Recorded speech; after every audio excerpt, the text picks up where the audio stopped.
નમસ્કાર, આપ જોઈ રહ્યા છો છે કે ગુજરાતી. વાત કરીએ તો કોંગ્રેસ પાર્ટીએ સુરેન્દ્રનગર લોકસભાના ઉમેદવાર તરીકે ઋત્વિક મકવાણા ઉપર પસંદગીનો કળશ ઢોળ્યો છે. ત્યારે 2024ની લોકસભાની ચૂંટણીમાં કોંગ્રેસના હાઈકમાન્ડ દ્વારા કોંગ્રેસના ચોટીલાના પૂર્વ ધારાસભ્ય ઋત્વિક મકવાણાની પસંદગી કરતા કોંગ્રેસના કાર્યકરો અને આગેવાનોમાં આનંદની લાગણી છવાઈ જવા પામી છે. સુરેન્દ્રનગર લોકસભા બેઠક ઉપર ધંધુકા, લીંબડી, ચોટીલાના તળપદા કોળી સમાજનું પ્રભુત્વ વધુ છે. સુરેન્દ્રનગર લોકસભા બેઠકમાં કુલ 5 વિધાનસભા આવે છે, જેમાં ખાસ કરીને ધંધુકા, લીંબડી, ચોટીલામાં સૌથી વધુ તળપદા કોળી જ્ઞાતિનું પ્રભુત્વ છે. જ્યારે વઢવાણમાં તળપદા અને કોળી જ્ઞાતિના મતદારોમાં લાંબો ફેર નથી. ત્યારે ધાંગધ્રા, હળવદ અને પાટડીમાં તળપદા કોળીની ઓછી વસ્તી છે, તો બીજા તાલુકાઓમાં પણ થોડી ઘણી તળપદા વસ્તી છે.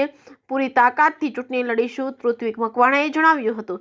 જ્યારે ચોટીલાનો ધારાસભ્ય હતો હું, ત્યારે લોકોની પાયાની સમસ્યા હલ કરવા માટે સતત દોડતો રહ્યો હતો. હવે વિધાનસભા વિસ્તારમાં ખાસ કરીને ખેડૂતો અને આમ જનતાને મુખ્ય સમસ્યાઓ છે તે હલ કરવા માટે પ્રયત્ન કરીશ. ઋત્વિક મકવાણાએ જણાવ્યું હતું કે સુરેન્દ્રનગર લોકસભા બેઠક પર ભાજપના ચંદુભાઈ શિહોરાની સામે કોંગ્રેસે ચોટીલાના પૂર્વ ધારાસભ્ય ઋત્વિકભાઈ મકવાણાને મેદાનમાં ઉતાર્યા છે. જ્યારે કોંગ્રેસની રાષ્ટ્રીય નેતાગીરીએ ઋત્વિકભાઈ મકવાણાની પસંદગીની જાહેરાત કરી છે. હવે લોકસભાની ચૂંટણીમાં ભાજપના ઠાકોર અને કોંગ્રેસના તળપદા જ્ઞાતિના ઉમેદવાર વચ્ચે ખરાખરીનો જંગ જામશે.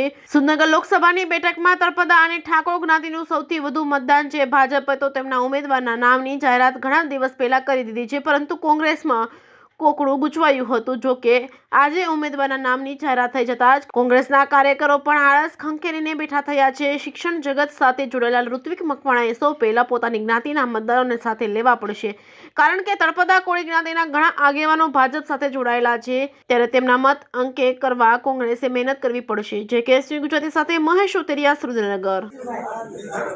આ વખતની લોકસભાની સામાન્ય ચૂંટણીમાં સુરેન્દ્રનગર જિલ્લા કોંગ્રેસ સમિતિ, એનું નેતૃત્વ ભાઈ શ્રી નૌશાદભાઈ, ગુજરાત પ્રદેશ કોંગ્રેસ સમિતિ અને એનું નેતૃત્વ સન્માનની શક્તિસિંહજી ગોહિલ, એવી જ રીતે રાષ્ટ્રીય નેતૃત્વ સન્માનની મલ્લિકાર્જુન ખડગેજી અને સમગ્ર કોંગ્રેસની ટીમ, જેણે આ વિસ્તારના લોકસભાના નેતૃત્વ માટે મારા નામની પસંદગી કરી છે.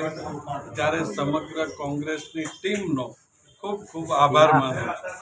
એની સાથે સાથે આપના માધ્યમથી સુરેન્દ્રનગર લોકસભાના તમામ મતદારોને ખાતરી આપવા માગું છું કે જે રીતે ભૂતકાળમાં 2017ની અંદર મારા અને નૌશાદભાઈના ઉપર જે રીતે લોકોએ ભરોસો મૂક્યો હતો અને 5 વર્ષ સુધી સતત પૂરી તાકાતથી સરકારની તમામ સમસ્યાઓની સામે જોમ અને જુસ્સા સાથે લડ્યા હતા, એવા જ જોમ અને જુસ્સા સાથે આવનારા સમયની અંદર પણ દરેક પ્લેટફોર્મ ઉપર લડીશું.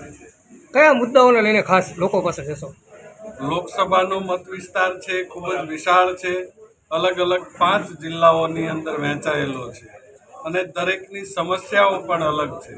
કોઈક જગ્યાએ પાણીની તકલીફ છે, કોઈક જગ્યાએ ખનિજ સાથે સંકળાયેલા ઉદ્યોગોની તકલીફ છે, વેપારી વર્ગને GSTથી તકલીફ છે, મીઠાના અગરિયાઓની અલગ તકલીફ છે, ધોલેરાના